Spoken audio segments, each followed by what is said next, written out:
ತಾಲೂಕು ಪಂಚಾಯಿತಿ ಸಭಾಂಗಣದಲ್ಲಿ ಗ್ಯಾರಂಟಿ ಯೋಜನೆಗಳ ಅನುಷ್ಠಾನ ಸಮಿತಿ ಸಭೆಯಲ್ಲಿ ಮಾತನಾಡಿದ ಶಾಸಕ ಸುಬ್ಬಾರೆಡ್ಡಿ ಅವರು, ಭಾಗ್ಯಲಕ್ಷ್ಮಿ ಯೋಜನೆಯಡಿ ಪ್ರತಿ ತಿಂಗಳು ನೀಡುತ್ತಿರುವ 2,000 ರೂಪಾಯಿಗಳನ್ನು ಮಹಿಳೆಯರು ಉಪಯುಕ್ತ ರೀತಿಯಲ್ಲಿ ಬಳಸುತ್ತಿದ್ದಾರೆ. ಶಕ್ತಿ ಯೋಜನೆಯಡಿ ಮುಕ್ತವಾಗಿ ಓಡಾಡಲು ಮಹಿಳೆಯರಿಗೆ ಉಚಿತ ಬಸ್ ಸೌಲಭ್ಯ ಕಲ್ಪಿಸಲಾಗಿದೆ. ಅನ್ನಭಾಗ್ಯ ಯೋಜನೆಯಡಿ ಪ್ರತಿಯೊಬ್ಬರಿಗೆ 10 ಕೆಜಿ ತಿಂಗಳಿಗೆ ನೀಡಲಾಗುತ್ತಿದ್ದು, ಇದು ಬಡವರ ಹಸಿವನ್ನು ನೀಗಿಸುತ್ತಿದೆ. ಅದೇ ರೀತಿಯಲ್ಲಿ ಉಚಿತ ವಿದ್ಯುತ್ ನೀಡಲಾಗುತ್ತಿದೆ. ಪದವಿ ಮತ್ತು ಡಿಪ್ಲೊಮೊ ಮಾಡಿರುವ ನಿರುದ್ಯೋಗಿಗಳಿಗೆ ಭತ್ಯೆ ನೀಡಲಾಗುತ್ತಿದೆ ಎಂದರು. ಕಳೆದ 2 ವರ್ಷಗಳಲ್ಲಿ ಬಾಗೇಪಲ್ಲಿ ತಾಲೂಕಿನ ಅರ್ಹ ಕುಟುಂಬಗಳಿಗೆ ಗ್ಯಾರಂಟಿ ಯೋಜನೆಗಳ ಮೂಲಕ ಸುಮಾರು 400 ಕೋಟಿ ರೂಪಾಯಿಗಳನ್ನು ಖರ್ಚು ಮಾಡಿದಂತಾಗುತ್ತದೆ.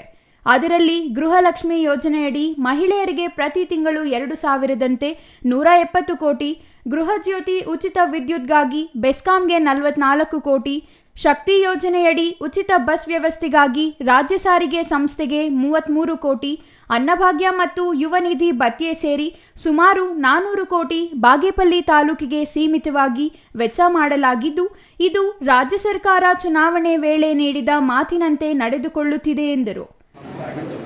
ಈಗ ನಮ್ಮ ಸರ್ಕಾರ ಜಾರಿಗೆ ಬಂದ ನಂತರ ಮೊಟ್ಟ ಮೊದಲ ಕೆಲಸ ಮಾಡಿದ್ದು ಪಂಚ ಗ್ಯಾರಂಟಿಗಳನ್ನು ಕೊಟ್ಟಿತ್ತು. ಅದು ಯಾರ ಕಣ್ಣಿಗೆ ಹೆಂಗೆ ಕಾಣಿಸ್ತಾ ಇದೆ ಗೊತ್ತಿಲ್ಲ. ಬಡವರಿಗೆ ಒಂದು ಅಕ್ಷಯ ಪಾತ್ರೆ ಆಗಿದೆ. ಯಾಕಂದರೆ ಪಾಪ ಇವತ್ತು 10 ಕೆಜಿ ಒಬ್ಬ ಮನುಷ್ಯನಿಗೆ ಅಕ್ಕಿ ಕೊಡೋದು ನಾವು 5 ಜನ 50 ಕೆಜಿ ಅಕ್ಕಿ ಒಂದು ಮನೆಗೆ ಕೊಡ್ತಾಯಿದ್ದೀವಿ. ಉಚಿತವಾಗಿ ಕರೆಂಟ್ ಕೊಡ್ತಾಯಿದ್ದೀವಿ. ಹೆಣ್ಣು ಮಕ್ಕಳು ಎಲ್ಲರೂ ಹೋಗ್ಬಿಟ್ಟು ಬರಬೇಕಾದ್ರೆ ಬಸ್ ಫ್ರೀ ಮಾಡಿದ್ದೀವಿ. ಹೆಣ್ಣು ಮಕ್ಕಳಿಗೆ ಅವ್ರಿಗೆ ಆದಂಥ ಖರ್ಚುಗಳಿರುತ್ತೆ ಅಂತೇಳಿ ಪ್ರತಿ ತಿಂಗಳು 2,000 ಕೊಡ್ತಾಯಿದ್ದೀವಿ. ಅವ್ರ ಮಕ್ಕಳೇನಾದರೂ ಡಿಗ್ರಿನೋ ಪಾಲಿಟೆಕ್ನಿಕ್ಕೋ ಏನಾದರೂ ಮಾಡಿ ಮನೆಯಲ್ಲಿದ್ದರೆ ಕೆಲಸ ಸಿಗೋ ತನಕ ಅವ್ರಿಗೆ ಸ್ಟೈಪಂಡ್ ಕೊಡ್ತಾಯಿದ್ದೀವಿ.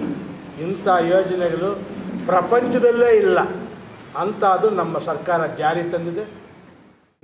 ಒಟ್ಟಾರೆಯಾಗಿ ರಾಜ್ಯದಲ್ಲಿ 53,000 ಕೋಟಿ ಮೀಸಲಿಟ್ಟಿದ್ದು ಜನರಿಗೆ ಉಚಿತ ಭಾಗ್ಯಗಳನ್ನು ನೀಡುತ್ತಿರುವುದು ಸರ್ಕಾರದ ಸಾಧನೆಯಾಗಿದೆ. ಗ್ಯಾರಂಟಿ ಯೋಜನೆಗಳ ಅನುಷ್ಠಾನ ಸಮಿತಿ 15 ಸದಸ್ಯರೊಂದಿಗೆ ನೇಮಕ ಮಾಡಲಾಗಿದ್ದು, ಪ್ರತಿಯೊಬ್ಬರಿಗೂ ಒಂದೊಂದು ಗ್ರಾಮ ಪಂಚಾಯಿತಿ ಅನುಷ್ಠಾನ ಜವಾಬ್ದಾರಿ ನೀಡಲಾಗಿದೆ.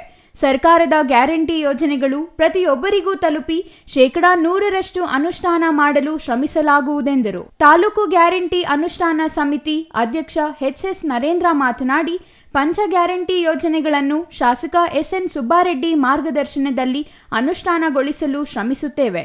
ಪ್ರತಿ ಬಡವನಿಗೂ ಸರ್ಕಾರದ ಯೋಜನೆಗಳು ತಲುಪುವುದು ನಮ್ಮೆಲ್ಲರ ಜವಾಬ್ದಾರಿ. ಬಾಗೇಪಲ್ಲಿ ತಾಲೂಕಿಗೆ 400 ಕೋಟಿ ವ್ಯಯ ಮಾಡಿರುವುದಕ್ಕೆ ಸರ್ಕಾರಕ್ಕೆ ಧನ್ಯವಾದಗಳನ್ನು ಸಲ್ಲಿಸುತ್ತೇವೆ ಎಂದರು. Ganesh R, CTV news, Bagepalli.